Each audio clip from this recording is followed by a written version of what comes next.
저는 19살 때 대학교에 입학하기 직전 겨울방학 교통사고로 아빠와 엄마, 오빠를 모두 잃었습니다.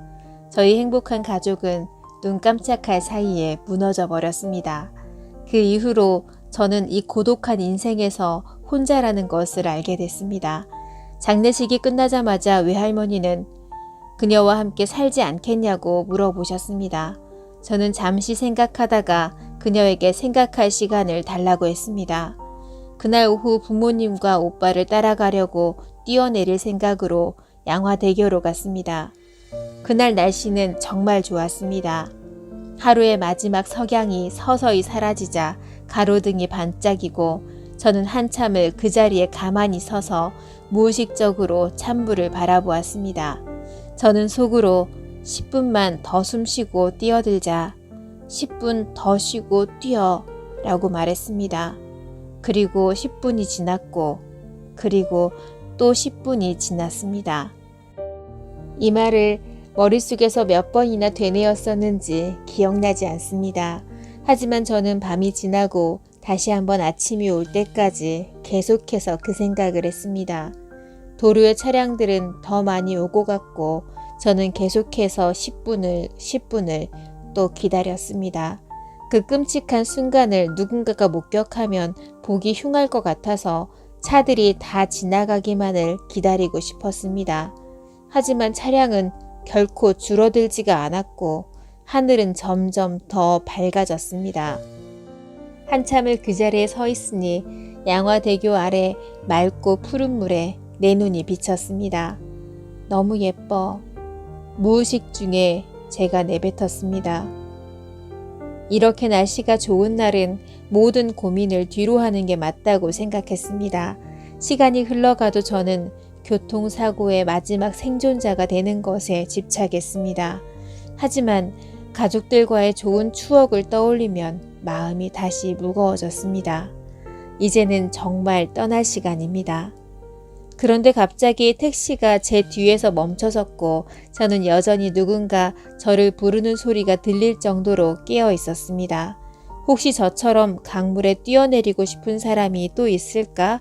라는 생각이 잠시 들었습니다. 그런데 방금 택시에서 내린 사람은 저에게 다가와서는 손을 잡았습니다.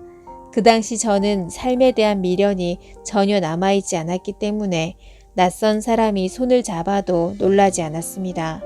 그 낯선 친구는 제 손을 오래 잡고 있다가 미소를 지으면서 저를 똑바로 쳐다보더니 새벽 분위기 좋다. 오늘은 살 가치가 있는 날이지? 그렇지?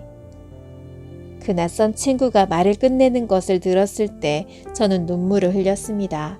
그 친구가 저에게 너 춥지 않아? 내 옷 입을래? 라고 물었습니다. 그 순간 저는 제 안에 있던 작은 힘들마저 다 빠져나갔습니다.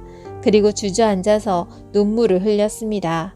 그 낯선 친구는 오늘 처음 만나서 나를 안아주었지만 저는 그가 친한 친구인 것 마냥 한참을 울었습니다. 그 친구는 제가 울음을 그칠 때까지 토닥이고 불평 없이 제 인생 이야기를 들어주었습니다. 저와 민영이는 그렇게 처음 만났습니다. 이야기를 하면 할수록 민영이는 우리 집에서 아주 가까운 곳에 산다는 것을 알았습니다.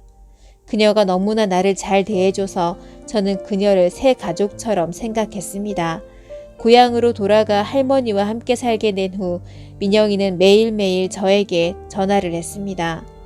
주말에는 카페에서 만났는데 민영이는 늘 큰 도시락을 들고 나타났습니다.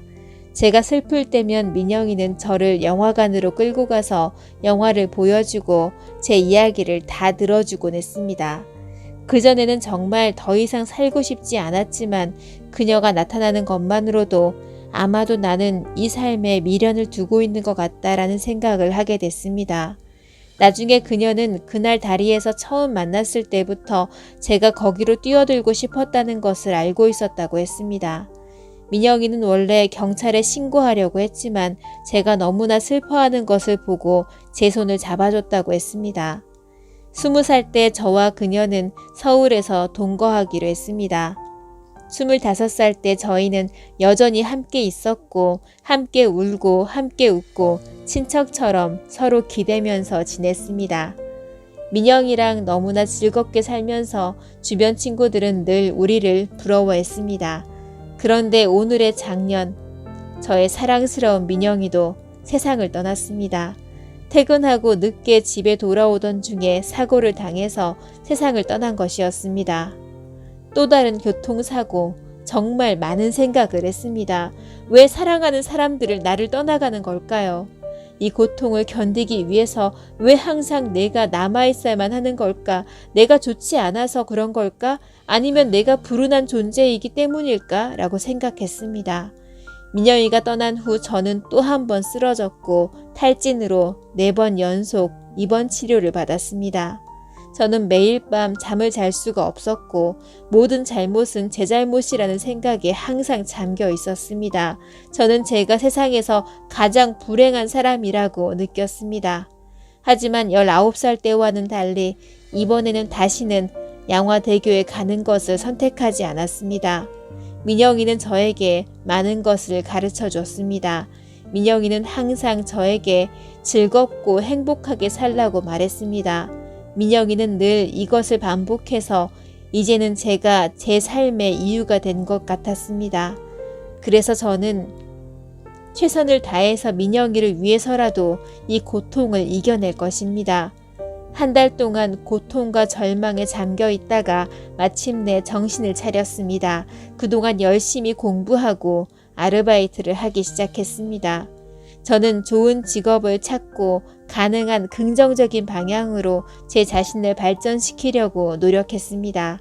그래서 이제는 저는 많이 나아지게 됐습니다. 현재 저는 직업도 있고 수입이 안정적이면서 남자친구도 있습니다. 한때 돈이 없었을 때 그녀와 함께 살던 한 원룸에서 살고 있습니다. 좁고 비좁지만 민영이가 좋아하는 희망찬 파란색으로 칠해서 민영이에 대한 그리움이 여전히 가득합니다. 그녀의 미소가 그리울 때마다 저는 그녀가 저를 구했던 것이 무의미하지 않도록 잘 살아야지라고 생각했습니다. 그리고 스스로에게 말했습니다. 저는 쓸모있는 삶을 살고 제가 죽을 때는 천국에 갈 것입니다. 그리고 나중에 천국에 가면 19살 때 제 손을 잡았던 것처럼 그녀의 손을 꼭 잡고 다시 민영이를 만날 겁니다. 제 이야기를 듣고 계시다면 여러분들도 열심히 살도록 노력하시기 바랍니다. 누군가 극단적인 생각을 하고 있다면 그것을 멈추세요. 이 세상에는 우리가 모르는 것들이 많으니까 서두르지 마세요. 그리고 분명 좋아하는 그리고 사랑하는 사람들을 만날 겁니다. 미소 짓는 것을 잊지 마세요.